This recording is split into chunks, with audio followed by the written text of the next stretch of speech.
तो आज का हमारा टॉपिक है बाइटिंग मैकेनिज्म अर्थात दंश प्रक्रिया। सांप किस तरह से अपने शरीर के विष को अपने शिकार के अंदर पहुंचाता है, इस प्रक्रिया के बारे में आज हम अध्ययन करेंगे। तो देखिए, जो ये दंश प्रक्रिया है अर्थात बाइटिंग मैकेनिज्म है, यह एक बहुत जटिल प्रक्रिया है जो कि बहुत सारे चरणों से होकर गुजरती है। चरणों के द्वारा यह पूर्ण होती है। तो देखिए, जो सांप का जो खोपड़ी होता है और उसका जो जबड़ा होता है, तो सांप के खोपड़ी और जबड़े में स्थित जो अस्थियां होती हैं वो बहुत लचीली होती है। खोपड़ी और जबड़े में स्थित अस्थियां बहुत लचीली होती है और वे इन दोनों में उपस्थित अस्थियां हैं वो गतिशील होती है, अर्थात वो जल्दी तुरंत ही एक स्थान से दूसरे स्थान पे जा सकती है। इसी के कारण जो सांप का जो ये मुंह है वह खुलता है या बंद होता है। इसमें आप देख सकते हैं ये ओपन है, ये क्लोज है। तो उसके खोपड़ी और जबड़े के अस्थि के लचीलेपन के कारण ही मुंह का खुलना और बंद होना संभव पाता है। देखिए, जैसे ही कोई सांप अपने जो शिकार है उसको पकड़ता है, वैसे ही जो सांप के जो खोपड़ी में जो अस्थि है, मान के चलिए ये अस्थि है कोई, तो सांप के जो खोपड़ी का जो अस्थि है ना, उसके बीच बीच में बहुत सारी गतियाँ होंगी। उसके बीच बीच में बहुत सारी क्या बोल सकते हैं उसे हम कि एक चैन के समान बहुत सारी लगातार गतियाँ होंगी। इसी के कारण जो सांप का मुंह है वो खुलेगा और बंद होगा। तो इसमें एक बात और ध्यान देंगे कि सांप के खोपड़ी का जो मैक्सिला है और टेरिगाइड है, अस्थि का मैक्सिला, टेरिगाइड, क्वाड्रेट और अन्य अनुप्रस्थ अस्थियां हैं। जो सांप के खोपड़ी के मैक्सिला, टेरिगाइड, क्वाड्रेट और अन्य अनुप्रस्थ अस्थियां हैं वो एक दूसरे से गतिशील संधियों के द्वारा जुड़ी होती हैं। ये गतिशील संधियों के द्वारा जुड़ी होती है, जिसके कारण जो ये बाइटिंग मैकेनिज्म है, मतलब काटने की क्रिया है, वो पूर्ण होती है। तो देखिए, मैं बताने वाला हूँ कि काटने की प्रक्रिया निम्नलिखित चरणों में पूर्ण होती है। पहला है मुंह का खुलना, दूसरा है मैक्सिला का घूमना, तीसरा है आपका विष का डालना और चौथा एक और है मुंह का बंद होना। ये आगे है मुंह का बंद होना, ये मुंह का बंद होना। ठीक है, तो इसके बारे में एक एक करके आपको बता रहा हूँ। पहला है मुंह का खुलना। तो देखिए, जैसे भी ही कोई सांप है वो अपने शिकार के पास पहुँचता है, वैसे ही जो डाइगैस्ट्रिक पेशी है, मैंने आपको पिछली वीडियो में बताया था, जो डाइगैस्ट्रिक जो मसल्स हैं, इनमें क्या होता है, संकुचन होता है। ये मसल का नाम आप याद रखेंगे, डाइगैस्ट्रिक मसल्स हैं, उनमें संकुचन होता है, जिसके कारण जो निचला जबड़ा है, सांप का जो निचला जबड़ा है वह नीचे की ओर दबाव के कारण वह नीचे की ओर खुल जाता है। जो निचला जबड़ा है वह नीचे की ओर खुल जाता है और इसके साथ ही जो क्वाड्रेट है, इसका निचला सिरा है वह टेरिगाइड को आगे की ओर स्थानांतरित करता है। इसका जो एक क्वाड्रेट है, मान के चलिए ये क्वाड्रेट है, तो इसका जो निचला सिरा है वह टेरिगाइड को आगे की ओर स्थानांतरित करेगा। इस टाइप से कुछ आगे की ओर धक्का देगा, जिसके कारण जो ऊपरी जबड़ा है, ये जो ऊपरी जबड़ा है वह भी खुल जाएगा। तो देखिए, मुंह का खुलना में दोनों प्रोसेस आ गई। मुंह के खुलने में ये ऊपरी जबड़ा निचली जबड़ा है दोनों खुल गए। जो क्या बोलते हैं, डाइगैस्ट्रिक पेशियां हैं, उनमें संकुचन के कारण निचला जबड़ा है वो नीचे की ओर झुकेगा और निचला जबड़ा खुलेगा। और जो क्वाड्रेट है वो टेरिगाइड है, उसको आगे की ओर स्थानांतरित कर देगा, जिसके कारण ये ऊपरी जबड़ा है वो खुल जाएगा। तो मुंह का खुलना हो गया। अब दूसरा प्रोसेस है मैक्सिला का घूमना। तो सबसे पहले बता दूं कि मैक्सिला होता क्या है। तो जो सांप का जो दांत है, ये दांत है, वह मैक्सिला के ऊपर ही स्थित होता है। ये है मैक्सिला। सांप का जो दांत है वो मैक्सिला के ऊपर ही स्थित होता है। ओके, तो अब देखिए इसमें बताने वाला हूँ कि सांप के मुंह के खुल जाने के पश्चात,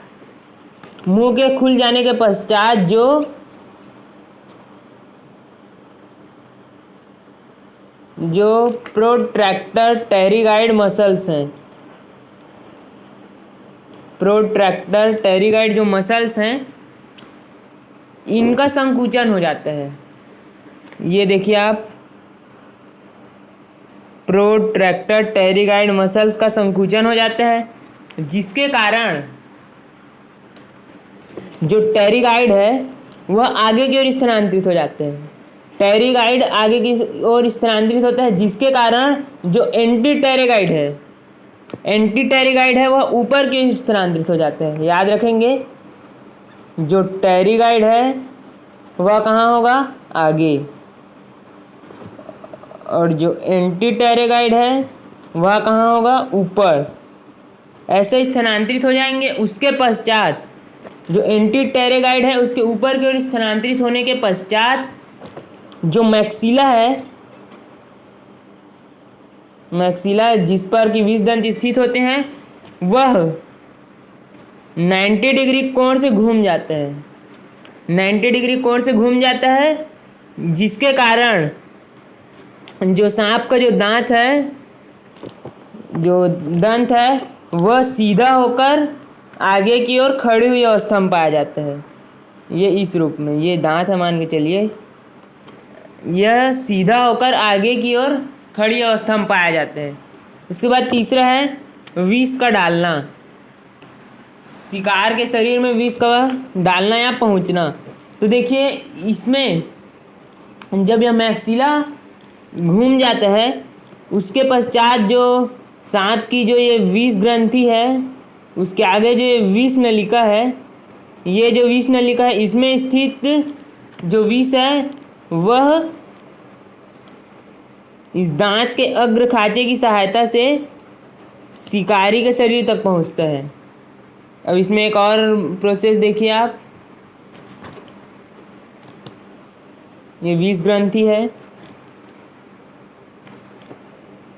ये विष नलिका है,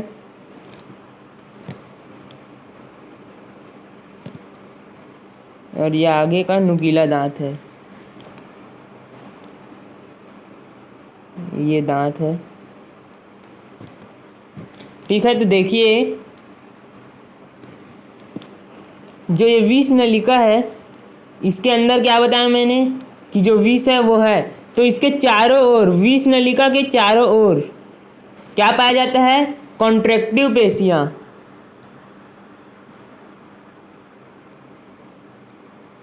कॉन्ट्रैक्टिव मसल्स पाए जाते हैं। ठीक है, तो क्या बोला मैंने, ये जो विष नलिका है उसके चारों ओर कॉन्ट्रैक्टिव मसल्स पाए जाते हैं, जिसमें संकुचन होता है, जिसके कारण ये जो विष की जो ये नलिका है इसमें दबाव उत्पन्न होता है, जिसके कारण इसके जो अंदर का विष है वह दांत के खांचे की सहायता से शिकारी के शरीर में पहुंच जाते हैं। तो विष का डालना ये भी समझ गए। अब चौथा है मुंह का बंद होना। ये देखिए मुंह का बंद होना। तो देखिए इस मुंह के बंद होने में जो मैंने पिछले वीडियो में बताया था, एंटीरियर पोस्टीरियर, सॉरी अच्छे से नहीं लिखा रहा है, एंटीरियर पोस्टीरियर जो टेम्पोरैलिस था, एंटीरियर पोस्टीरियर टेम्पोरैलिस पेशी था, जो उसके संकुचन के कारण उसका जो मुंह है वो बंद होता है।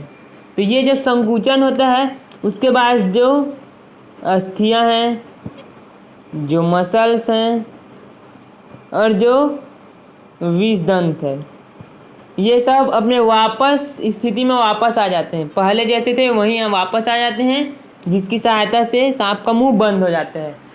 तो ये पहला टॉपिक आप समझ गए होंगे, दंश प्रक्रिया, बाइटिंग मैकेनिज्म, ये समझ गए होंगे आप। इसमें कुछ कुछ जो डिफ़िकल्ट वर्ड्स हैं इनको आपको याद करना पड़ेगा, जिससे आप इसे आसानी से हल कर सकते हैं, इसे आप आसानी से लिख सकते हैं। तब इसी वीडियो में आपको अगला टॉपिक बताने वाला हूँ सर्पविष के बारे में। तो देखिए,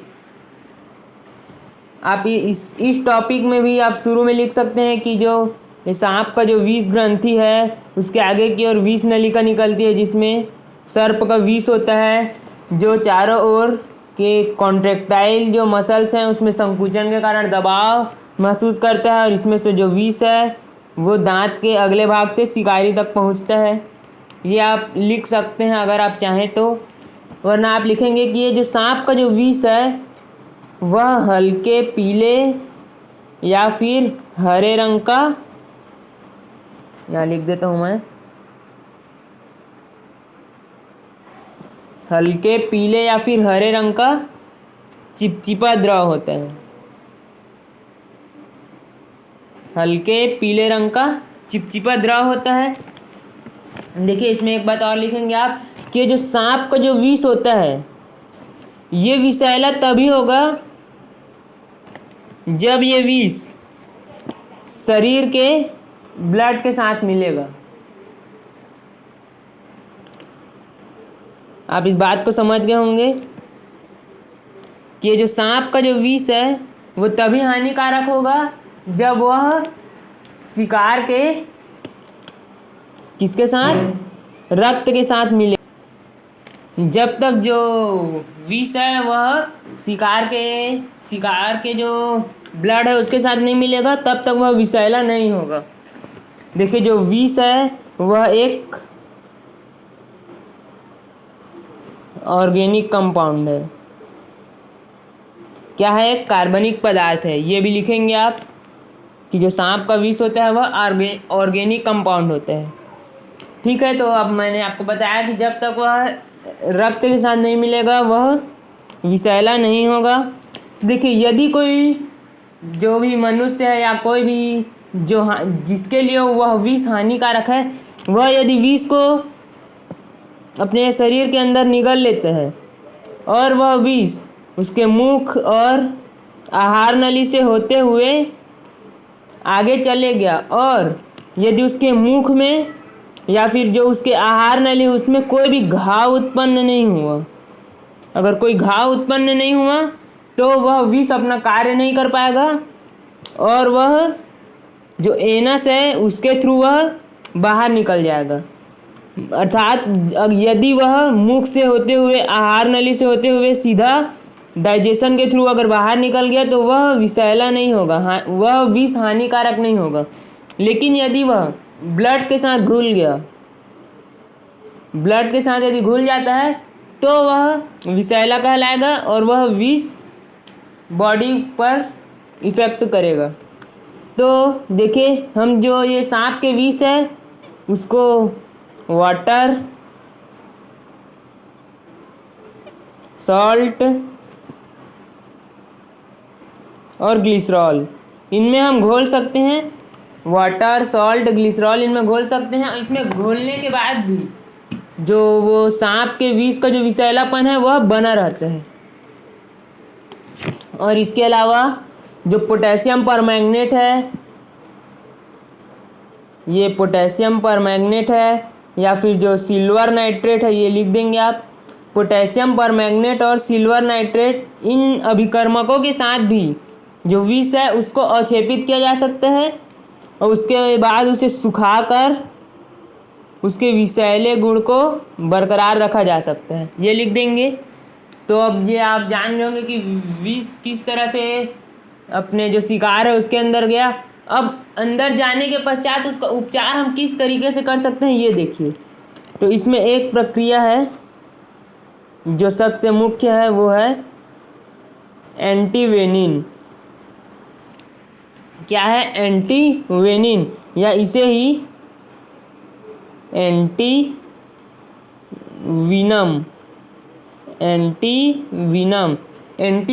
बोले या एंटीवीनम बोले, ये दोनों एक ही है। एंटीवेनिन या एंटीवीनम। तो देखिए ये जो सांप के विष के जो इलाज का यह सबसे मुख्य तरीका है। इसमें इसे तैयार कैसे किया जाता है? देखिए, जो घोड़े होते हैं उनके जांग में बार बार सांप के विष की थोड़ी थोड़ी मात्रा डाली जाती है। जो घोड़े के जांग है, याद रखिएगा, घोड़े के जांग है, उसमें जो सांप के विष है उसकी थोड़ी थोड़ी मात्रा, एकदम थोड़ी थोड़ी मात्रा बार बार डाली जाती है। बार बार थोड़ी थोड़ी मात्रा डालने पर वो जो घोड़ा है, मान के चलिए घोड़ा है, उसके जांग में आप विष की थोड़ी थोड़ी मात्रा डालेंगे तो ये पूरा शरीर में फैलेगा। थोड़ी थोड़ी मात्रा है तो ज़्यादा इफेक्ट नहीं करेगा, और बार बार डालने पर ये जो घोड़ा है वह इस विष के प्रति क्या हो जाएगा? प्रतिरोधी हो जाएगा। उसमें प्रतिरोधक गुण उत्पन्न हो जाएंगे। और ऐसे ही कंटिन्यू, आप ये टाइम याद रखेंगे, कंटिन्यू 6 मंथ्स, कंटिन्यू 6 मंथ्स तक ऐसे ही किया जाता है। उसके घोड़े के जांग में थोड़ा थोड़ा सर्प भी डाला जाता है, जिससे वो धीरे धीरे प्रतिरोधक होते जाते हैं। और 6 महीना के बाद उसका जो शरीर है वह सांप के विष के लिए पूर्णतः प्रतिरोधी हो जाता है। और उसके बाद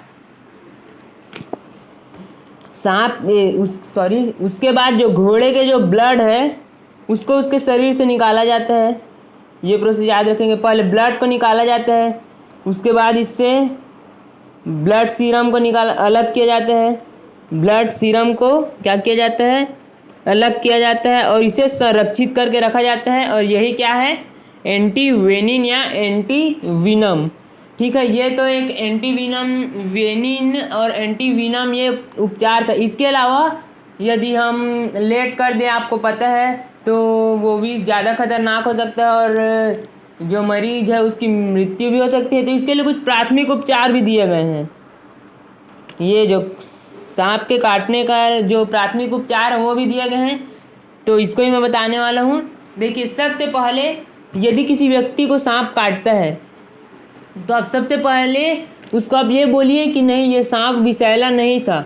यदि वो सांप विषैला होगा, आपको पता है कि वह विषैला है, तो भी आप मरीज को यह बोलिए कि वो सांप विषैला नहीं था, हमने पढ़ा है वह विषैला नहीं है। क्योंकि सांप के काट लेने के डर से ही बहुतों मरीज की मृत्यु हो जाती है। यदि वह विषैला नहीं रहता, फिर भी केवल डर के कारण ही मरीज की मृत्यु हो जाती है। इसलिए सबसे पहले हमें क्या करना पड़ेगा? मरीज को मानसिक रूप से ट्रीट करना पड़ेगा, मानसिक रूप से उसे सबल बनाना पड़ेगा। ठीक है। उसके बाद जो सांप का काटा हुआ जो अंग है उस पर आप ब्लेड की सहायता से लगभग 1 सेंटीमीटर का चीरा काटेंगे, जिससे ब्लड बाहर निकलेगा। और उस अंग को आप बार बार दबाकर रक्त को बाहर निकालते रहिए, जिससे कुछ जो विष है वो रक्त के थ्रू बाहर निकल जाए। ठीक है, ये दूसरा प्रोसेस है। तीसरा, आप किसी भी कपड़े या रबड़ के कपड़े या रस्सी की सहायता से उस अंग को बांध दें और उसमें से जो ब्लड है उसको निकलने से रोकें। उस अंग को बांध दें और ब्लड को निकलने से रोकें, और धीरे धीरे वो जो आपने बांध लगाया है, जो आपने बांधा है, जो जिस भी चीज़ को, उसको आप धीरे धीरे क्या करते जाएं? ढीला करते जाएं। धीरे धीरे क्या करते जाएं? ढीला करते जाएं। ठीक है, ये तीसरा प्रोसेस है। चौथा, देखिए, आप जहाँ पे वो काटा है तो ब्लड पहले निकल रहा है, तो उसको रोकने के लिए और विष को फैलने से रोकने के लिए आप सबसे पहले वहाँ पर बर्फ़ को धीरे धीरे घिसिए। पहले स्वच्छ जल से साफ कर लीजिए उस स्थान को, उसके बाद बर्फ़ से धीरे धीरे घिसिए। इसके बाद पांचवा, एक और बात का ध्यान रखना होगा कि मुंह से कभी भी रक्त को ना खींचे, क्योंकि वो आपके लिए भी इन्फेक्टिव हो सकते हैं। ठीक है, ये पांचवा।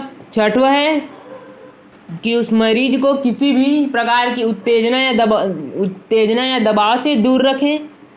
और सातवां है कि आप उसे तुरंत ही किसी अस्पताल में ले जाकर एंटीवेनिन या एंटीविनम का इंजेक्शन है उससे लगवा लें। ठीक है, तो ये प्रोसेस भी आपको बता दिया। तो आज की वीडियो के लिए बस इतना ही। इस वीडियो में हमने 2 चीज़ देख ली है। पहला, दंश प्रक्रिया, एक बार मैं रिवाइज करवा दे रहा हूँ। पहला है दंश प्रक्रिया, और दूसरा क्या था, सर्प विष। दंश प्रक्रिया और सर्प विष। तो दंश प्रक्रिया में क्या था, सबसे पहले मुंह खुलेगा, उसके बाद मैक्सिला घूमना स्टार्ट होगा, उसके बाद विष शिकार के अंदर ट्रांसफ़र होगा, उसके बाद मुंह बंद हो जाएगा। इस चारों के लिए 4 अलग अलग पेशियाँ उत्तरदायी हैं। पहले के लिए है आपका डाइगैस्ट्रिक पेशी, जो कि निचले जबड़े को नीचे की ओर खींचेगी, और जो क्वाड्रेट है वह ऊपरी जबड़े को ऊपर की ओर खींचेगा टेरेगाइड को स्थानांतरित करके। दूसरे में है आपका प्रोट्रैक्टर टेरिगाइड।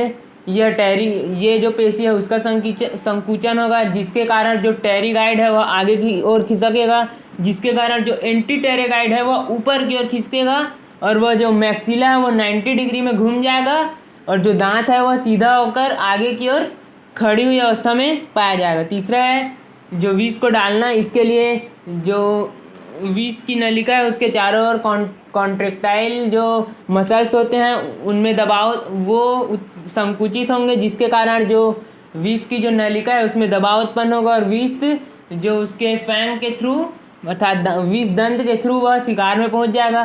फिर विष का बंद होना, एंटीरियर और पोस्टीरियर टेम्पोरैलिस ये मसल में संकुचन हो, जिसके कारण उसके जो अस्थि हैं और मसल्स हैं और जो विष दंत है वो अपने जो स्टार्टिंग के जो पोजीशन है उसमें वापस आ जाएंगे। ठीक है, ये दंश प्रक्रिया हो गया। फिर सर्प विष के बारे में बता दिया मैं। हल्के पीले या फिर हरे रंग का होता है, चिपचिपा पदार्थ होता है। यदि वह ब्लड के साथ नहीं मिला तो वह विषैला नहीं होगा, और यदि उसे हमने अपने शरीर के अंदर लिया और वह मुख आहार नली को कोई घाव नहीं पहुंचाया तो वह एनस के थ्रू बाहर निकल जाएगा और कोई नुकसान नहीं पहुंचाएगा। और इसके अलावा इसे हम जल में या फिर नमक में या फिर ग्लिसरॉल में, ग्लिसरीन या ग्लिसरॉल जो बोले, उसमें आप इसे घोल के सुरक्षित रख सकते हैं, इसके विषैले गुण को सुरक्षित रख सकते हैं। या फिर 2 चीज़ आपको बताया मैंने, पोटेशियम परमैंगनेट और सिल्वर नाइट्रेट, इन अभिकर्मकों के द्वारा उसको विष को अवक्षेपित करके उसके विषैले गुण को हम रख सकते हैं।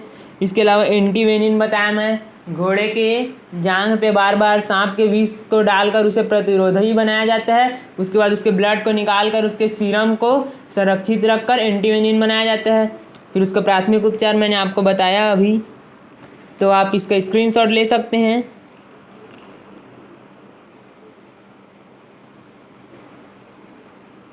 ठीक है, तो आज के वीडियो के लिए बस इतना ही। ऐसे ही इम्पोर्टेंट टॉपिक्स को मैं एक्सप्लेन करके आपके सामने लाता रहूँगा। तो आप हमारे चैनल को सब्सक्राइब करके बेल आइकन को दबा लें, जिससे आपको मेरी नए वीडियो का फ़ायदा हो।